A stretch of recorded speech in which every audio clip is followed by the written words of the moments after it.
Greetings, dear ones. I am Cryon of Magnetic Service. And so it is again that there is an assemblage in the room that is greater than the sum of the parts. And this is a quantum statement. For in linearity, you cannot sense even what might be taking place here.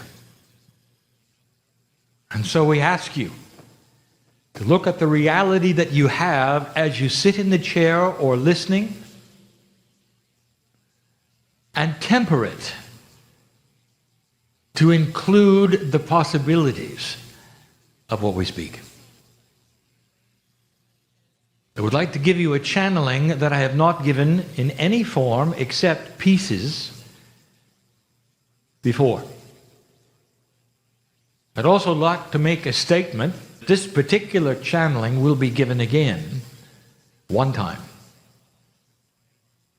And not necessarily when my partner thinks it will.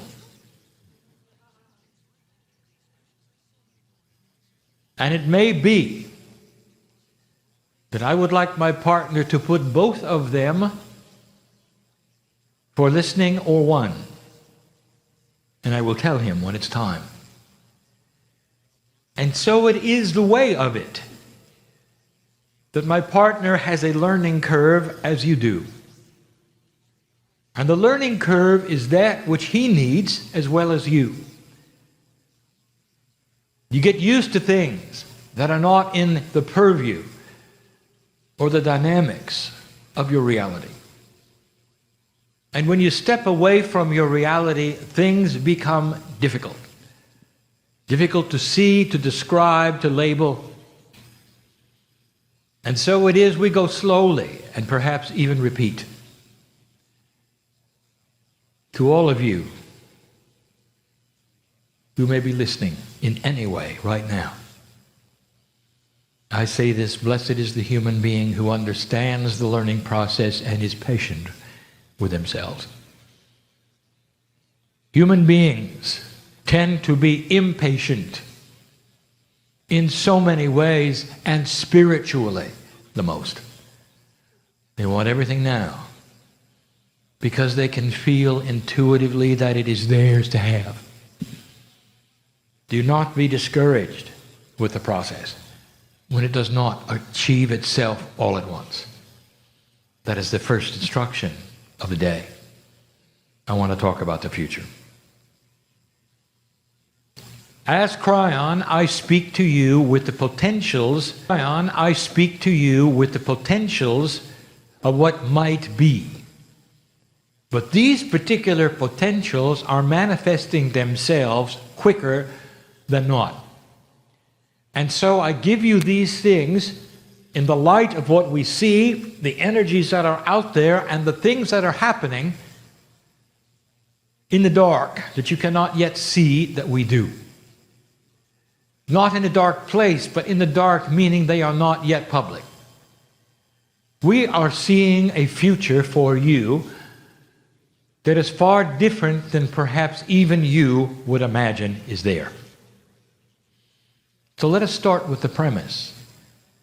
We have discussed it before. It is an entirely different channeling, a different teaching. Humanity is new. The age of the universe, this universe, the one you are in, even your universe, this universe, the one you are in, even your galaxy, is enormous compared to all of the numbers that you would consider as appropriate for life. Billions of years. Your galaxy has been here. Many revolutions, maybe even up to 16, and some of you will know what I mean, of the stars around the center. When the galaxy was coalesced to the point where it is now and will stay for a long time. And during that time, life occurred all over the galaxy. And we have told you this before.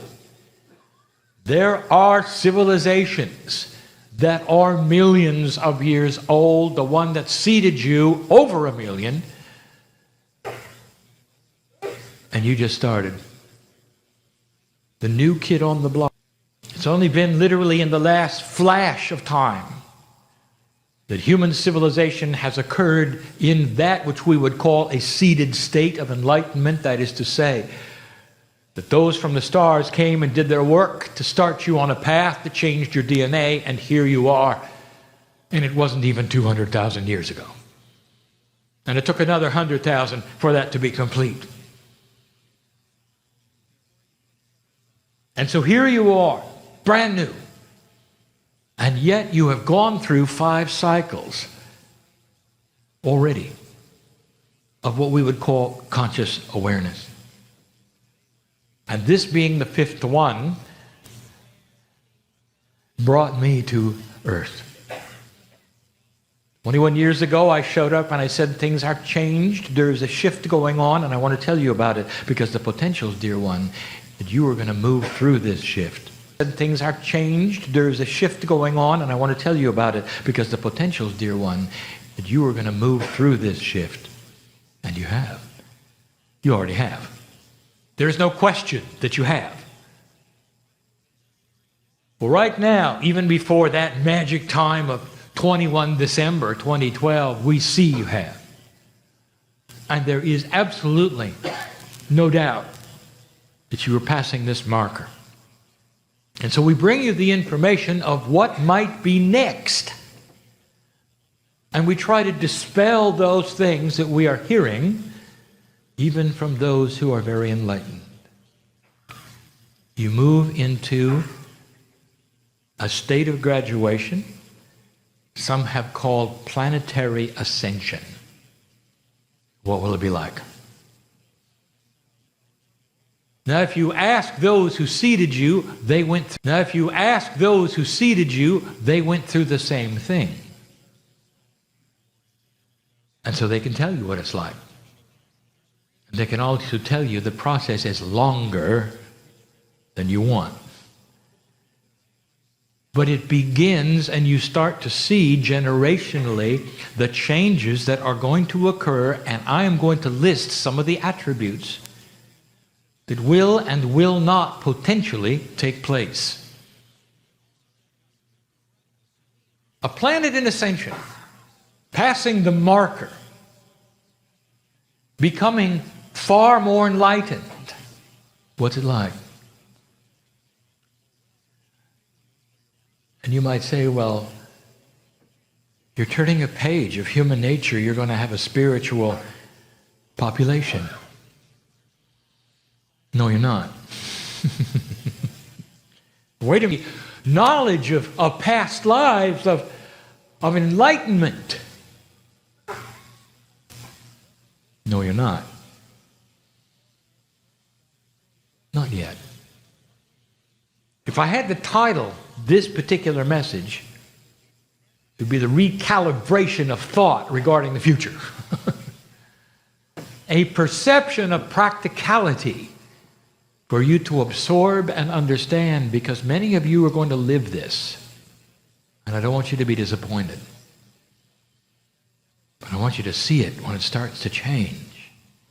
And I want you to understand what it means. Dear ones, there'll come a day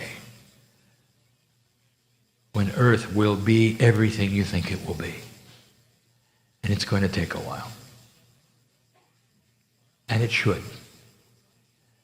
For generations will pick up those things. Slowly, the children of the children of the children will see clearer than you. And the irony of all of this is you are the children of the children of the children. Because you're coming back. You wouldn't miss this. Old soul, listen. You've plodded through the old energy. And this is the marker that you always knew was the potential. And from here on out, it gets better. It gets better. And for those of you who say, I'm not coming back, I will tell you, when you get to the other side, you will change your mind. For it's not the same. And I'm going to expand on that. The first thing I want to give you is information about Akashic inheritance. Old energy system that DNA, even though your Akashic record is in it, does not come forward to give it to you, does it? You've got to have a reader tell you who you are, who you used to be. It hides. You may have shadows of it in dreams and visions, but you really don't know.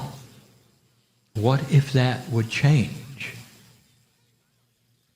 The human being, I mentioned 2 times before, comes into the planet ignorant.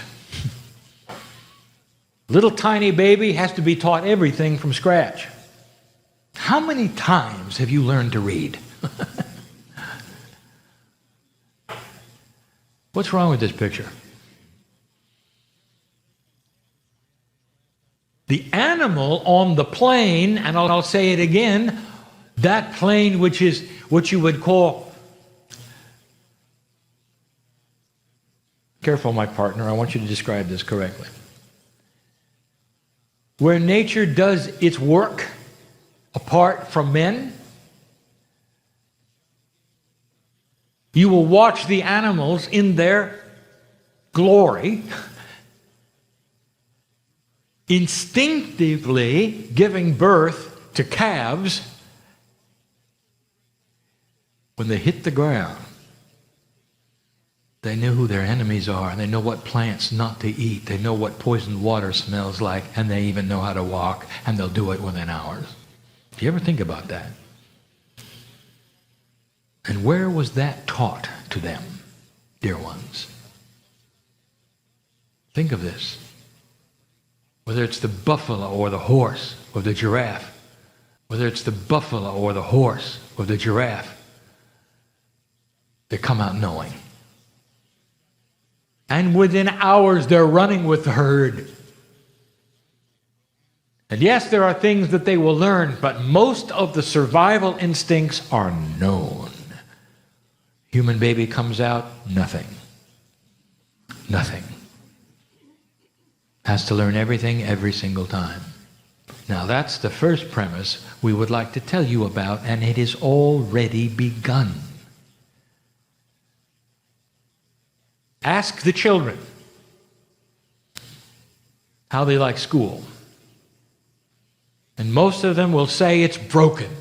They'll be right.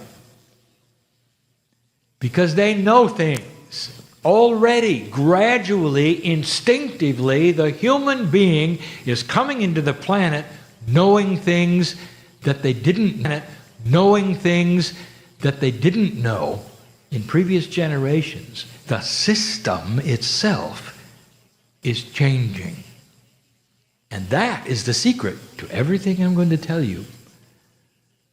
This hour together.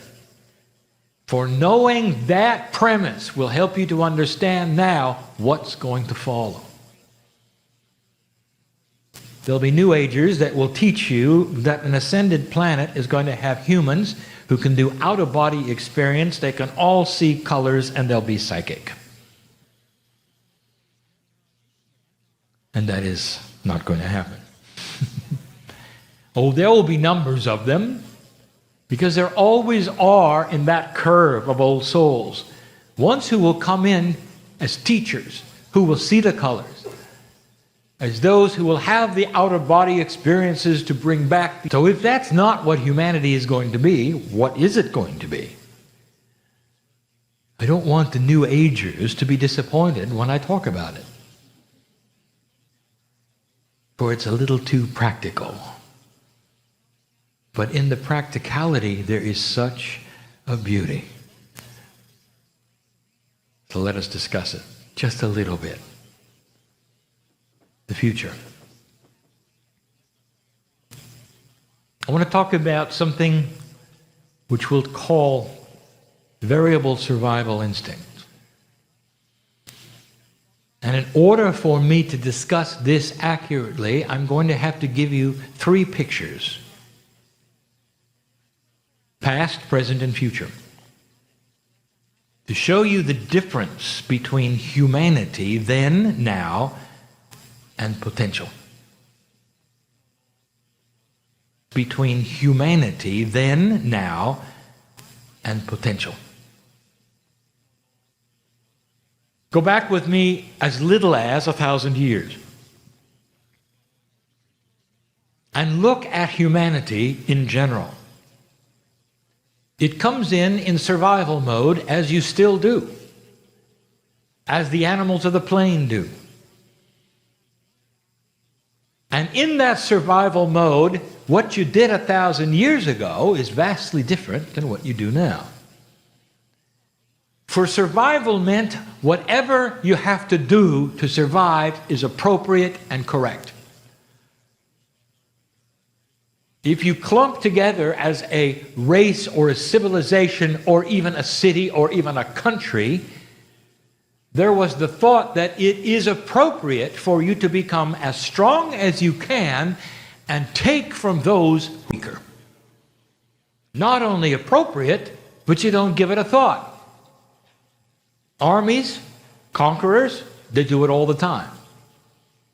If you can expand your area, it is appropriate. If you burn villages and rape along the way, they are weaker. It is appropriate. Now I want to give you an irony in this. It wasn't always like this. That is this section of humanity. If you go back 20,000 years, it's not that way. You want to linearize humanity and think that human nature was always this way. It was not. I'm only going to give you the attributes of the last 10,000 years. For that is what I would call this segment of learning. From a decision point you had before, the growth of civilization, and it's normal, and even your seed, space brothers and sisters, went through it. But here you are today, different than that. You come in today with survival instinct, and the survival instinct is the same. Survive. But today, you look at it differently. What is appropriate and not appropriate, somehow along the line, has changed. And so today, you are not apt to war as easily. In fact, there are those who would say it is never appropriate. There is controversy. There is old energy mixed with new. And you know it. As you look back 1,000 years, you would say that is barbaric. Now I ask you, is it the same humanity? It is. And he asks you, do you think human nature changed? It has. What is responsible, therefore, from that that was to that that is? And what is it that changed? There are those who would say, as humanity gets more crowded on the globe, they will be more in survival. You're going to have worse situations.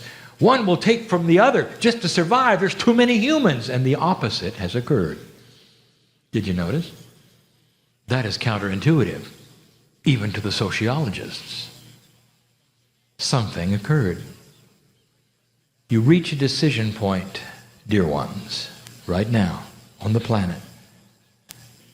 In this shift that you're going through, you're about ready to see permission to change yet again that which is your DNA.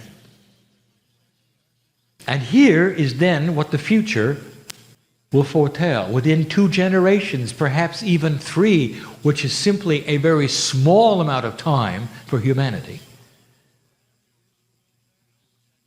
You're going to see human beings who come into the planet, a planet that, by the way, is not overcrowded,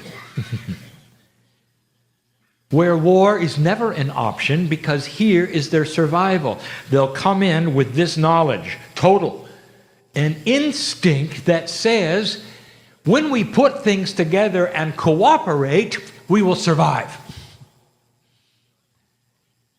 And so all, including the children, including the adults, will have lived long enough to know, out of the womb, that you solve the puzzles in a different way. And the concept is this, that if your neighbor does not have what you have, you will find a way to help your neighbor have it. Because that creates a confluence of energy and compassion that cannot be denied as an instinct that is survival of the human race. And you will look back on today and say, it was barbaric. Come a day, dear ones, where torture is not on the planet, where human rights is seen as that which is so common, just as you eat every day, expected, not demanded, not a political agenda, but instinct. What is it that then changes?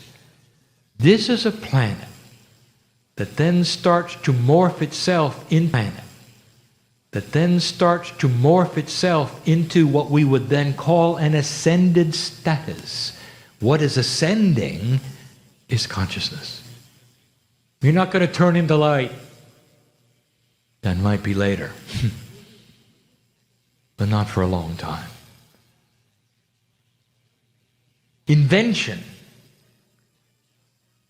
will be accelerated so that you will understand quantum energy, be able to measure it, see it in the human being. The revelations to come are enormous. More invention than you've ever had in all human history is going to happen in the next 100 years.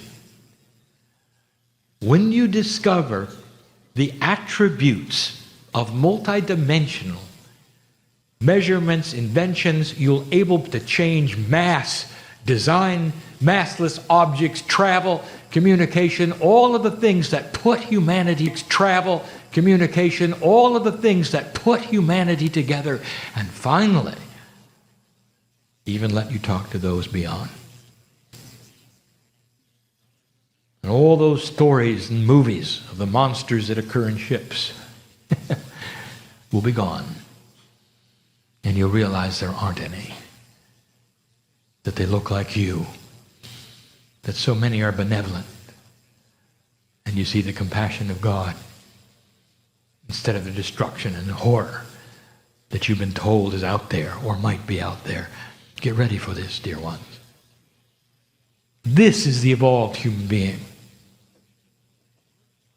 You will solve the problems that today you look at as unsolvable, and we mention it, and this is the third time I will tell you, you will not have global crowding. And the reason is because you will have zero population growth.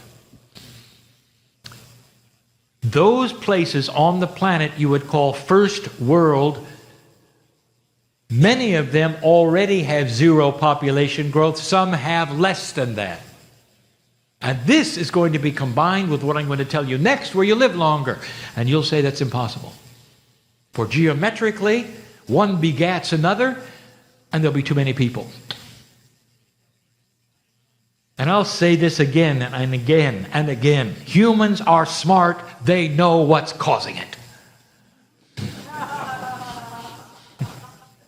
You have a choice, don't you?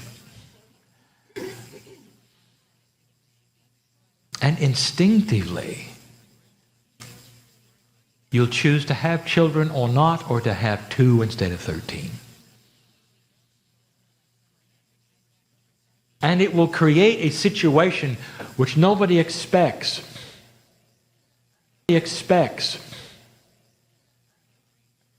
Humans who actually will do this instinctively without rules, without mandates, without a government stepping in telling you what you can do and what you can't.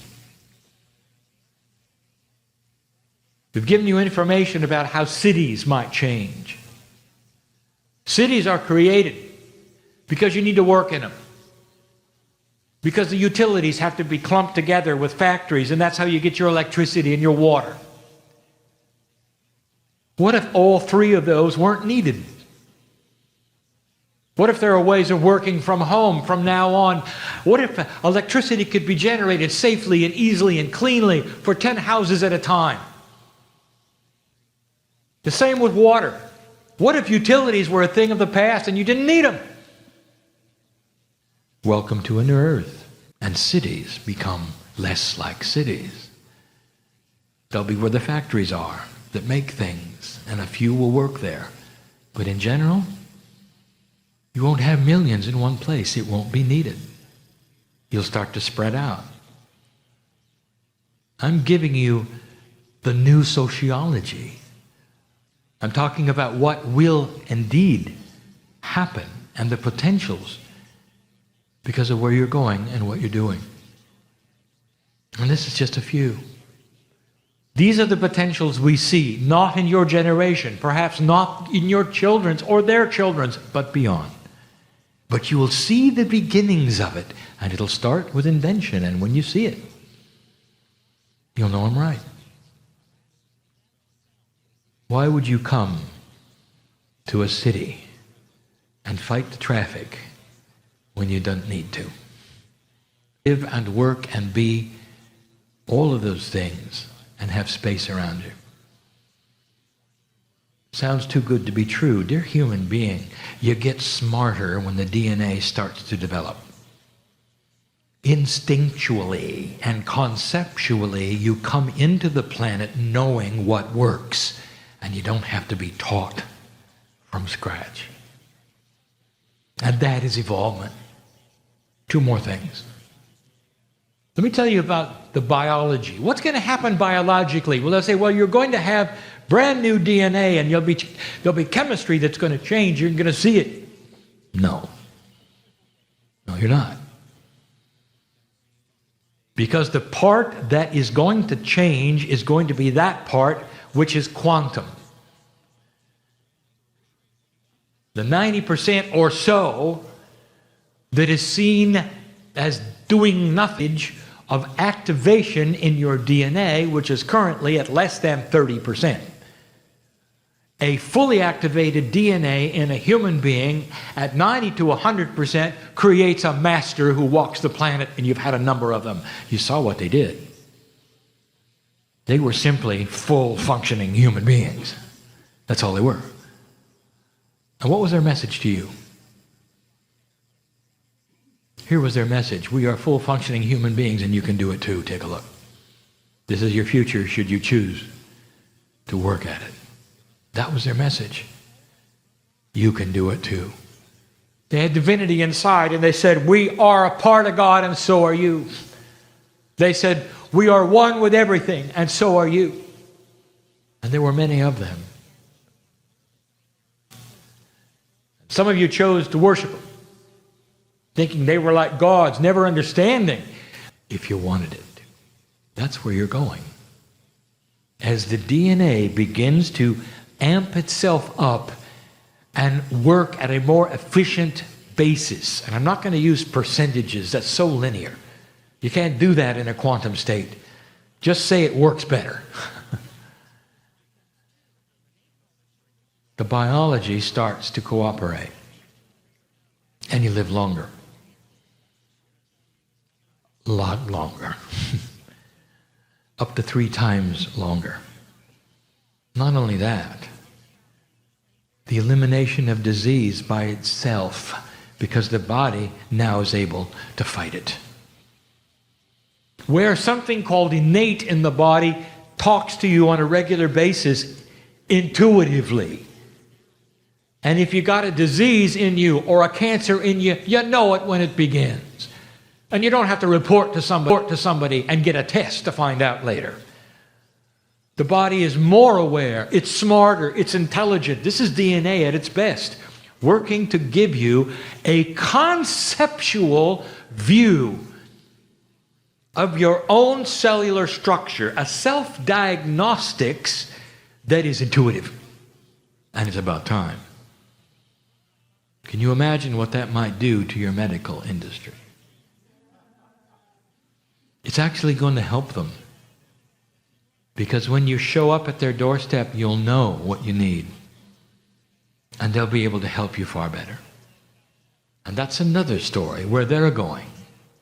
For we have told you that there is an inappropriateness right now on the planet, especially in your country. Where keeping people sick for money is at hand.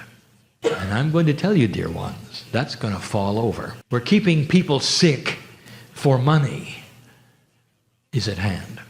And I'm going to tell you, dear ones, that's going to fall over. Get ready for the demise, as you know it, of Big Pharma. It is not going to continue.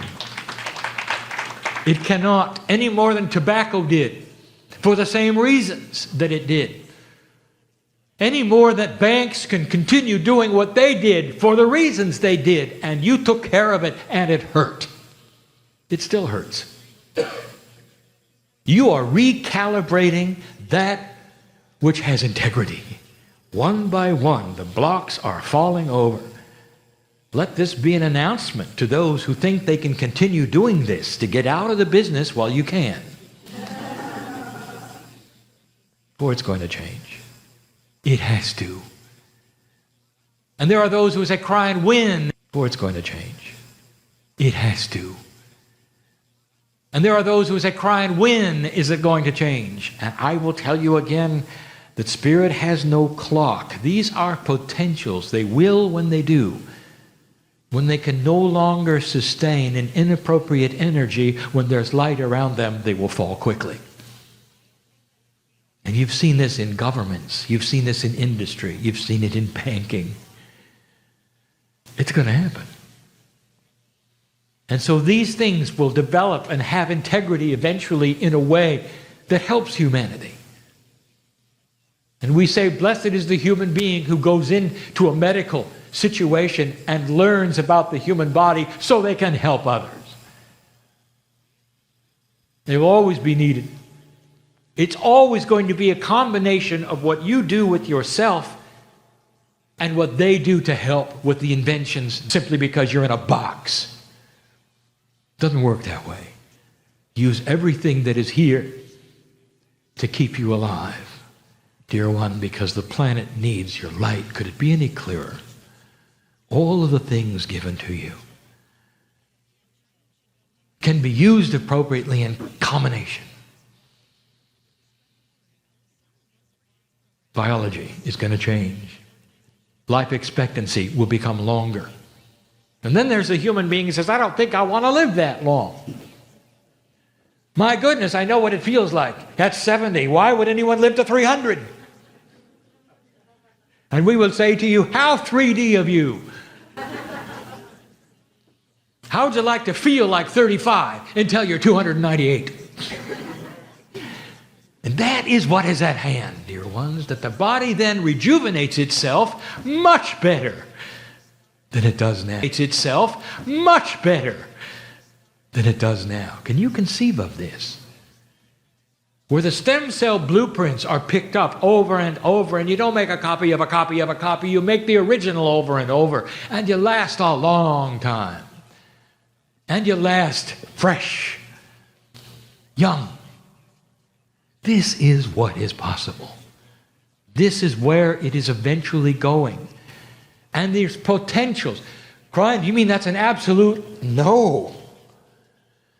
Humanity is free choice. You can turn this around if you want to, but the steamroller is fired up and moving. It's hard to stop it. The ball of snow is rolling down the hill. It's hard to make it then smaller, if you get what I'm talking about. Finally, oh, there's so much to talk about. There are those who are going to say, all right, how about the big one? What are we going to do about religion? There are those who would sit with a mindset of what you would call metaphysicians or New Agers who would say, well, it's all going to have to go away because they'll realize the truth. No, it won't. Why should something go away that has the seeds of the love of God? Why should it go away? For those who saw the Master in all his glory and wrote about him, Are you going to throw that away? One of the only human beings on the planet known to have met with an angel face to face in a cave and had dialogue and instructions and became a prophet. You going to throw that away? No, let me tell you what's going to happen. With that which is being developed in your DNA, which is the same thing that's going to keep humans from warring, is also going to give them a different opinion of how they should look at various belief systems on the planet. And they will continue to have those organizations under certain names that you even know now, but there will be big differences. And the difference is what I will call an allowance of compassion. One will look at the other and see it as a branch on the same tree coming from the same source, and they will respect one another. Just like you eat different foods for you, different ways of worship, respect for the other, not anger, not war. And that is what some of you won't expect. And you're going to see the seeds of it. Sometime in your generation, you may even see the seeds of it. It starts to appear. A gentleness between belief systems. Do you really think you're going to have a planet where all of those thousands of years of teaching will simply vanish? It's not practical, is it? No. Instead, expect them to morph into something that is cooperative, that is beautiful. And the differences are celebrated instead of warring over them. And it's about time. This is the practical. The human being will change in an attitude, in the conceptualness of what is correct and not correct, and what creates survival will be. This is the future. You're starting to turn the corner. I've just given you a snapshot of what can be and what we say will take place. Before I go, I want to reiterate again. There's two things that you should celebrate right now in your chair. Number one, that you're going to be there to see it. That you will participate in it. That some of you will have Akashic remembrance, because Akashic inheritance will start to surface. You will come into the planet knowing, absolutely knowing, that you've been here before. That even the religions who don't believe that will see this, acknowledge it, and see it as part of a grand system that fits into their belief system. It gives credibility to the divine in you. And the divine in you is taught by all the religions. Taught by all the religions. A monotheistic God is here on the planet, and that is the belief. And that's the first thing, that you'll be part of it. And the second thing, dear ones, even for those of you who don't believe this, that the children of your children are going to see a better earth, not a worse one. I want you to know this, and that is worth celebrating. You sit in the cusp. You sit right where the seeds are being planted, not even harvested, planted. Seed planters who may not see the harvest in their lifetime can now celebrate the harvest, which will be good. This is the love of God. It's why I'm here. It's why the channelers are here. If you hear a message that is not like this, I want you to examine it carefully. Because it's why the channelers are here. If you hear a message that is not like this, I want you to examine it carefully. Because there's more of us giving you this one than the other. The chances are, if you hear those who would warn you of the upcoming doom, they've got an agenda. Take a look. Because it isn't the potential that's actually there. And I'll say it again, old energy dies hard. It may be more difficult to come because change is that way. Light worker, Old soul, do not fear the change that you have brought. Through the hundreds of lives that you've lived, it is about time that this occurs. Flow with it. Understand it. Celebrate it daily. And thank God you're part of it. For it is the fruition of everything you've done. And thank God you're part of it. For it is the fruition of everything you've done. The very reason we're here. It is no wonder we wash your feet. Ponder these things, for they are the things you created. And so it is. The things you created. And so it is. And so it is.